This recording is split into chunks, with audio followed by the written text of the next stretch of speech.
Hey Dawn, how you doing today? Good to see you. I'm doing well. It's nice to see you too, Kayo. Excellent, excellent. How's your day been so far? Very good. I just woke up recently. Yeah, It's earlier. early for me, it's late for you. Excellent. Yeah, well, like it's a great start to the day for you. So, yeah, good to have you on. Yeah, so let the viewers know who you are, what you do, and why you do it, Dawn.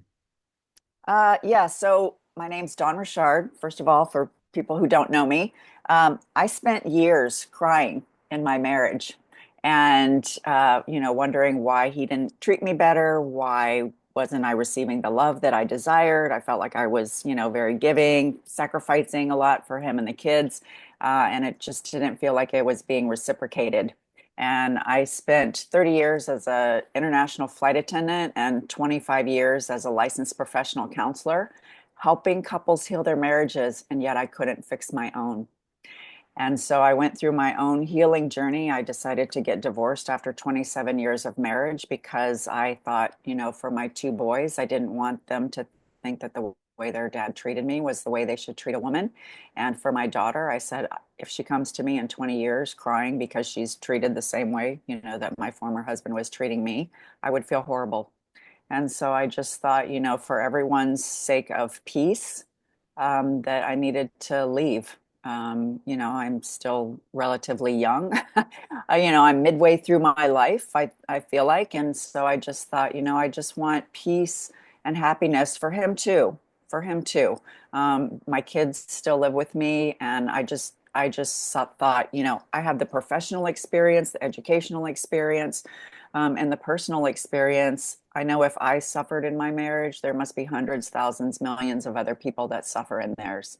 And, life, we do have challenges and we do have struggles, but I don't think we're made to suffer. I think we're here to experience love, joy, connection, peace, and the freedom to be who we were created to be. And so that's why I decided to start my podcast. I started a podcast called Wake Up to Real Love, where we share struggles and stories of struggles and triumphs in love, sex, and relationships, along with expert advice to create more conscious connections. Because I feel like so many people around the world, they cut themselves off from their emotions. We're taught not to feel, and that is just part of being human. And so I wanted to normalize all of our all of our mental health and emotional struggles, relationship struggles, and to give people hope, that they can have the love that they desire.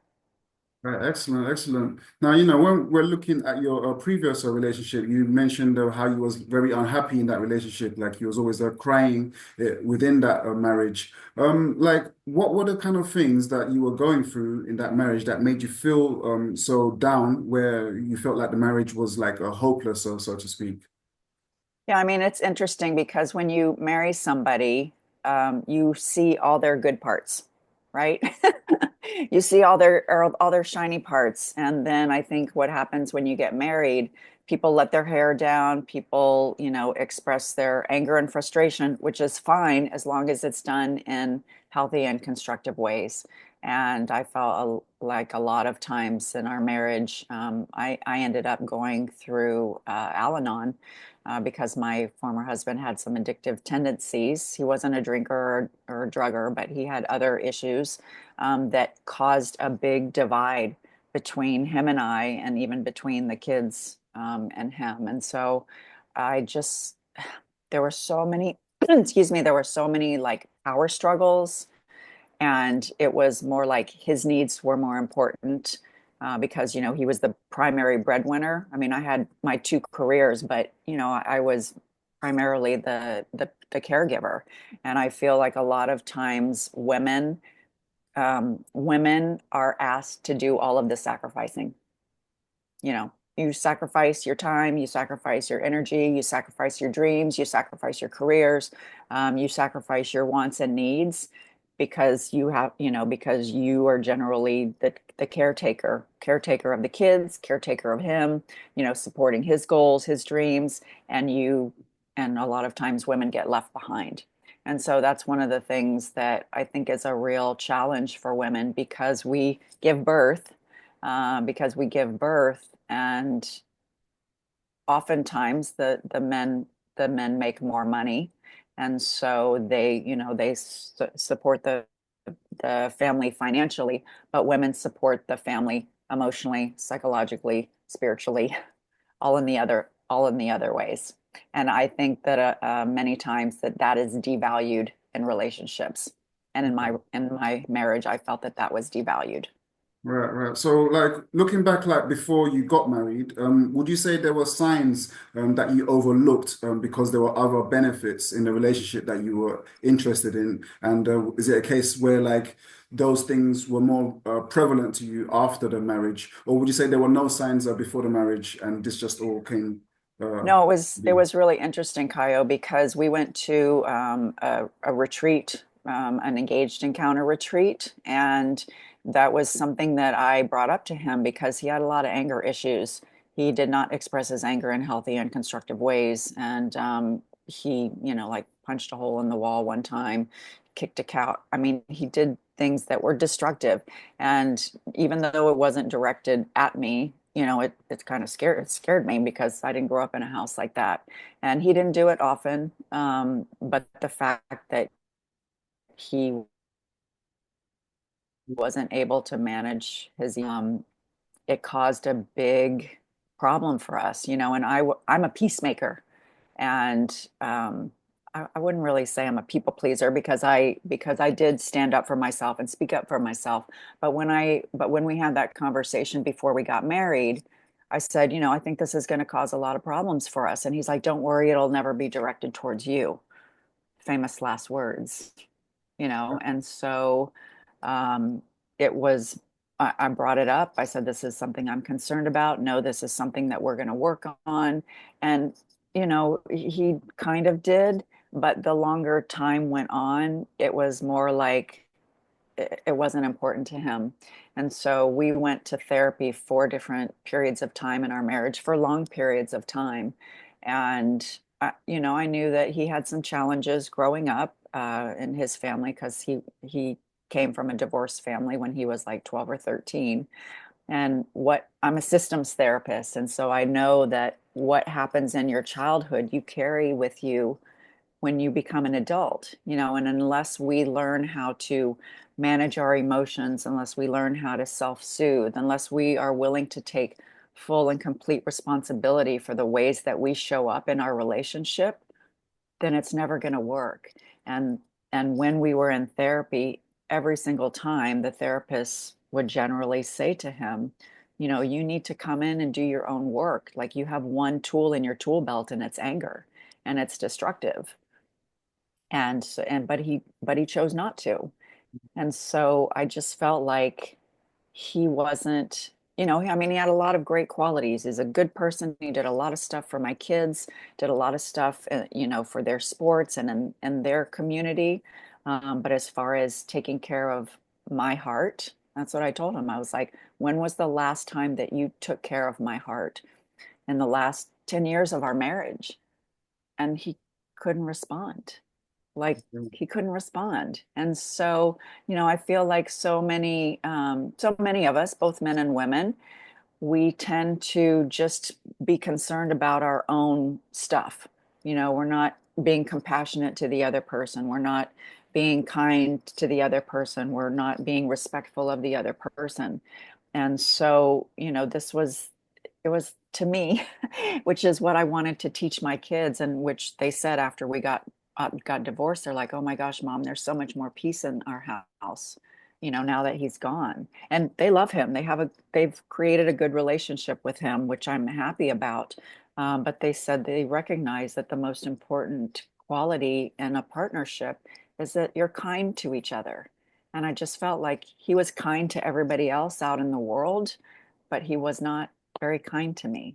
And he would say, "You're too sensitive." And I was like, "You're saying I'm too sensitive because you're being a jerk and you're making fun of me and being rude to me? And that's being too sensitive?" Instead of, it's like there's a difference between haha versus ow, that hurts.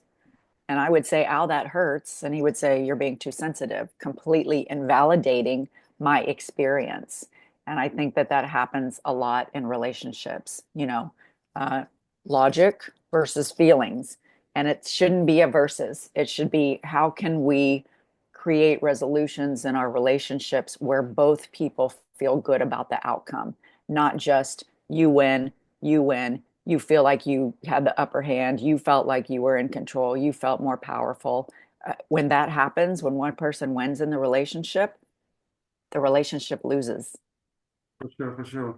I mean, it sounds like he was very aware of his anger before like you got married, but he let you know that it wouldn't be directed at you. So at that Right. time, were you kind of accepting of the fact that okay, this person's got this type of anger issue, but as long as it's not directed at me, was that your kind of mindset at the time, or what was going through your mind at the time when he said that to you?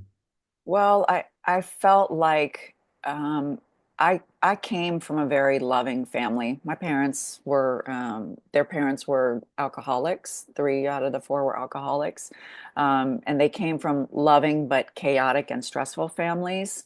And so they just said, we want to create something different for our family, which they did.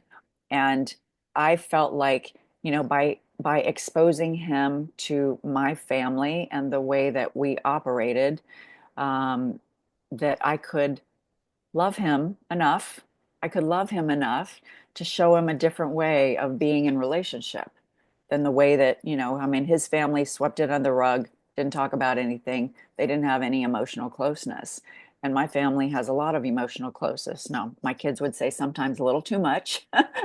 But, so there, I just knew that there was going to be a lot of patience and compassion, which I am a very patient and compassionate person. I mean, that's why I do what I do.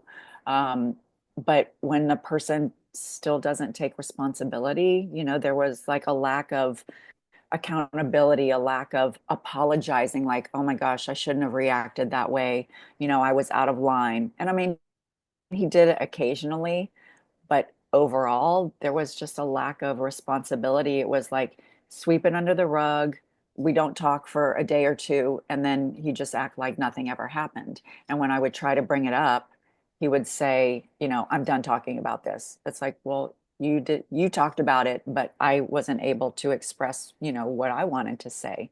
And so there was this real imbalance of me feeling like I was able to express my truth and express, how I was experiencing the relationship. And I think that happens a lot where one person kind of feels entitled to express what they want, but doesn't allow the other person to express what's going on for them.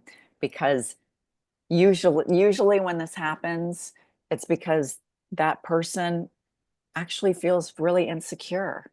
There's a lot of insecurity and sadness and fear underneath anger. And generally, socially, it's okay for men to express anger and for women to express sadness and vulnerability. And that's one of the things that I really share a lot is that there should be a balance of both, that men should be allowed to be vulnerable in a safe place, and women should be allowed to express anger in a safe place. And that's the whole part of a relationship container, is that it should be a safe place for both people to express what's going on inside of them, not just one person. Right. So, in a sense, did you feel like you could change him over time rather than recognizing who he was showing you that he was? Well, it wasn't even like I was trying to change him. I mean, I accepted him. And I also wanted him to show up because I saw that he could, before we got married, I saw a lot of his, beautiful, soft, vulnerable sides, but he just chose not to show those to me as time went on. And, it's probably a real challenge for men because, when they go to work and they have to show up in a certain way, commanding their career and providing for their families, they have a lot of different stresses, but it's really about learning how to manage your stress. Like he worked out a lot, and when he did, he could manage his stress a lot better. And then when he didn't, he couldn't. And so it was like, hey, dude, you need to go work out some more. You need to take care of your mental health. You need to take care of your physical health. And, when you have a family, it's a lot of stress. And I just felt like, I don't know, I just felt like I was always the person that was acquiescing and accommodating and trying to maintain the peace and being the emotional foundation for the family. Like I was when everybody was walking on eggshells. We didn't know how he would react when he came home. And my kids said it, and I was like, it's okay, daddy didn't mean to, explode verbally. Um, he's just having a hard day. And I was always like making excuses as opposed to him coming and saying, hey, I was out of line. I know this is something that I need to work on. Yeah, yeah. And I think this happens a lot in relationships. And so that was a big part of what I wanted to teach my kids and what I want to share with people. It's like you are responsible for how you react. Of course people can trigger you. Of course people can upset you. That's okay. It's okay to be upset. It's okay to get angry, but it's what you do with it. And even if you react in a poor way, because we make bad choices, we react badly. But when you do, and you see that it frightens people or makes people sad or upset, then you go to them and you work it out. You're like, I'm sorry I got upset. I was triggered. I was dealing with such and such other stress. I'm really sorry. You, after the reaction and the disconnection, there has to be repair. And I think what happens so many times is people don't repair. And so then you feel like, I felt like, I was like being poked, poked, poked, like stabbed in the heart over and over and over. And finally, it was like, I don't want to be stabbed in the heart anymore. There's not been reparation. There's not a sense of accountability and responsibility and like regret. Like I regret that, I'm behaving this way. I regret that I'm having this impact on you. This is something that I want to work with because I value you in my life. Mm. And that I didn't really sense that value. I felt like, I was just there to serve his needs, and he wasn't really concerned about mine. Yeah, yeah. I mean, you Now, of mentioned course, he has a totally different perspective, right? Two yeah, sides of yeah. every story. Yeah, there's definitely two sides to every story. But it sounds like, you were taking responsibility. You mentioned taking responsibility for your actions, right? And it sounds like you were kind of taking responsibility for his actions rather than allowing him to take responsibility for his actions, which can be detrimental in the long run when you're trying to take responsibility for someone else's actions all the time. Yeah. So, in this period of like emotional instability that you were going through, like at the same time, you got into like you were helping people with their relationships. So, what made you feel like that was what you wanted to do at that time, even though you yourself were going through so much emotional instability? What made me want to help other people? Is that Yeah, what you're in that asking? period in time where you were going through it too.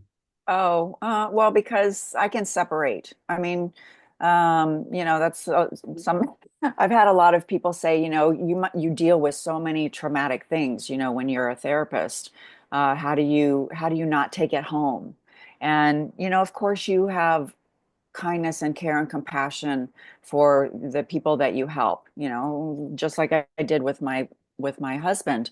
Um, but and I know that you are responsible to people. You're not responsible for people unless you have small kids. Then of course you're responsible for them.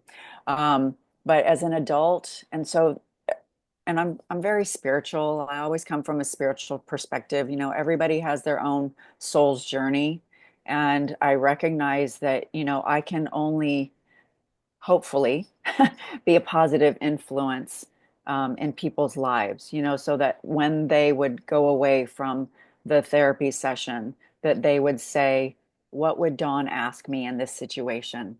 How would Dawn redirect my response because I come from a very spiritual perspective. Like what's happening, what's this part of your soul journey? What are you here to learn? How are you here to grow and evolve?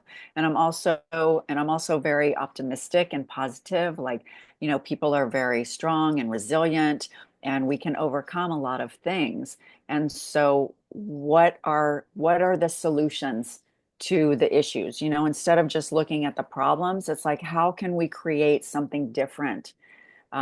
Because this thing that we have created is not working. It's not working well. It's working, but it's not working well. And so, how can we make changes? What do I need to do differently in order to create a sense of safety, trust, connection, closeness, so that the person feels loved and cared for? And I know many times in my marriage, he didn't feel loved and cared for. He didn't, because I started shutting myself down. After years, it was like uh, I felt like exhausted. I was emotionally exhausted, and I felt like, I can't. I'm being responsible to him, but he has to be responsible to him, for himself. And unless he's willing to change the things that are making him miserable, he would blame us. But it's like when you blame someone else, you have three fingers pointing back at you. And so it's like you're responsible for your stuff, I'm responsible for my stuff. And if that is not happening, then that's when I just made a different choice for myself. It's like you have your own soul's journey. And, even though I still sometimes get sad because, we had a great like couple community. um, we had a lot of great friends, but that whole chasm between feeling like a true partnership where both people were valued and valuable in the relationship, I just didn't feel that. I knew I had I have a lot of valuable gifts. One of them is not cleaning the house. That's not one of my gifts. Or cooking. I'm not a good cook either, but I hold really good space, and I'm very like nurturing and supportive and kind and compassionate, and helping people work through their issues.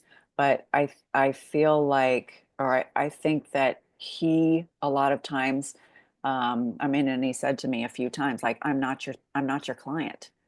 And I was like, I know you're not my client, and I'm trying to help you work this out. I'm trying to help you, like look at things in different ways. Um, but people are responsible for themselves, and because of all these things that happened, I mean, I kept crying. Why is this happening to me? I know I deserve to be treated well. I know that I'm a loving person. I know I have a good heart. Um, but had he not done what he did, had we not had the experience that we had, maybe I wouldn't be so passionate. Maybe I wouldn't have started my podcast. Maybe I wouldn't have shared all of the things that I share, because I speak a lot on different summits and things about all of these things. Right, and right. and I recognize, my in my own journey, I recognize that the most important relationship you will ever have is the one you have with yourself. That sets the stage for every other relationship in your life. If you're not feeling good about yourself, how can you possibly feel good about, what you're creating? And I think that happens a lot. People have a sense of, we all do have a sense of, insecurity or self-doubt, or we judge ourselves, or we hold a lot of, shame and criticism, and then we wonder why we can't create beautiful relationships. It's like all of that stuff needs to be healed. Healed and left in the past, like learn from it, grow and evolve from it, and become the person that you envision yourself to be. And that's what I said to him. Like, I know you can be, like, I've seen you out in the outside world. You are a great man, but in here, you're not a great man to me.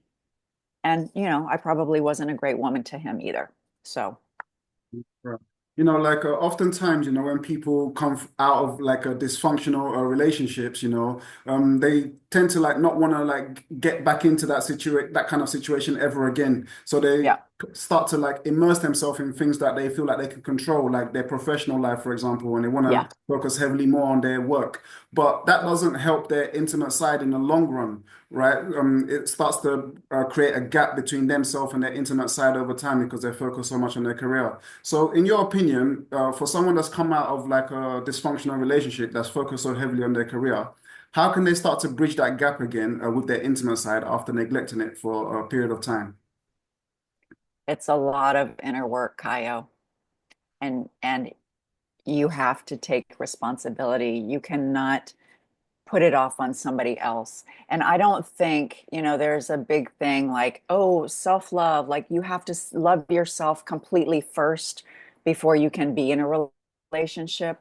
But I think it happens in the system, like with my family, I feel really loved. With my kids, I feel really loved, and it's mutual.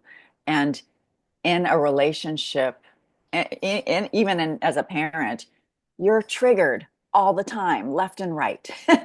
People trigger you. Um, People remind you of, oh, yeah, I remember that time when I felt badly about that situation, or that was a time when somebody tried to make me feel badly about myself, or tried to put me down, or tried to judge me, or I felt abandoned by that person. I mean, we have these situations that happen constantly in relationship.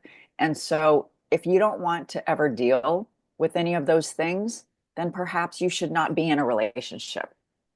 But I feel like this is part of our soul's journey. This is part of our soul's growth, that we are born out of pure love, regardless of your birth circumstances. Like you are born out of pure love. Like you are perfect, whole, and complete when you are a baby.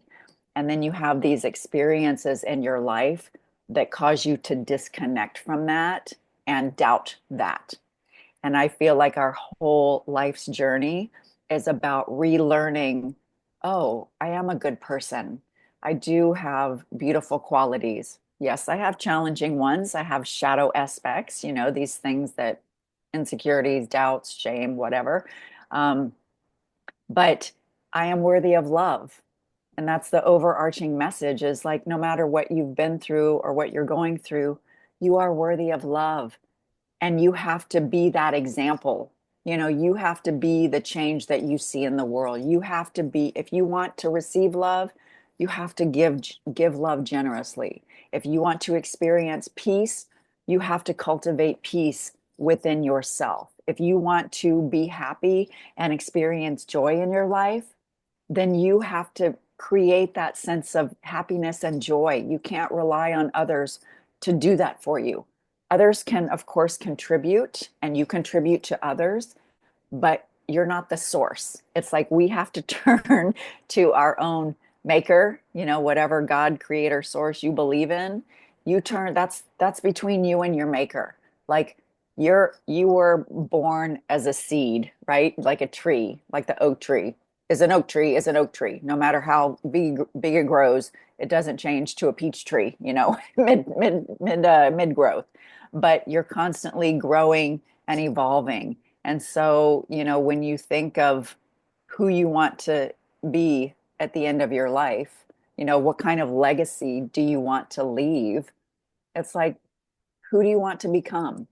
And this is our life's journey, learning how to love more, learning how to be kind more, learning how to, lose our own self-judgment, learning how to develop more compassion for ourselves and others. So it's an ongoing journey, and relationships are the perfect container to face yourself. Yeah, excellent, excellent. Now, unfortunately, we've run out of time. I feel like we can talk for so much longer. Yes, we Um, could. but like one last question from me, like like you spoke about your life journey and learning from your life journey, and your ex partner was a significant part of your life journey. What would you Yeah. say was the biggest thing that you've learned from that experience? Well, this is interesting. I used to say no, and I still say, because I have gone through my own healing journey from FU. when you're in the midst of all your hurt and heartache, to thank you that it's, and this was my book. I just was published in a book this weekend called The Gifts of Pain. And it's really incredibly paradoxical and beautiful that through your pain and hurt and heartache, you grow and evolve and become stronger, wiser, more loving, more kind.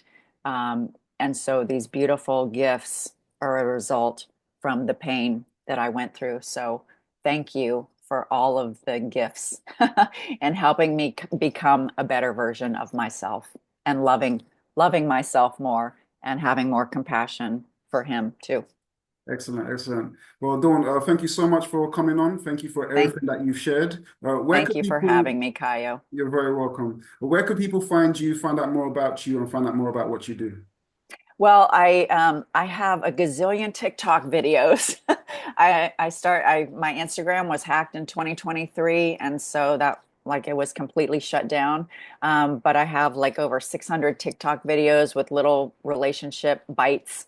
And I also my podcast is called Wake Up to Real Love. I have 140 episodes of beautiful conversations with people that have overcome all sorts of, depression, anxiety, suicidal ideation, childhood sexual trauma, divorce, sex trafficking, betrayals, like all the things that we deal with.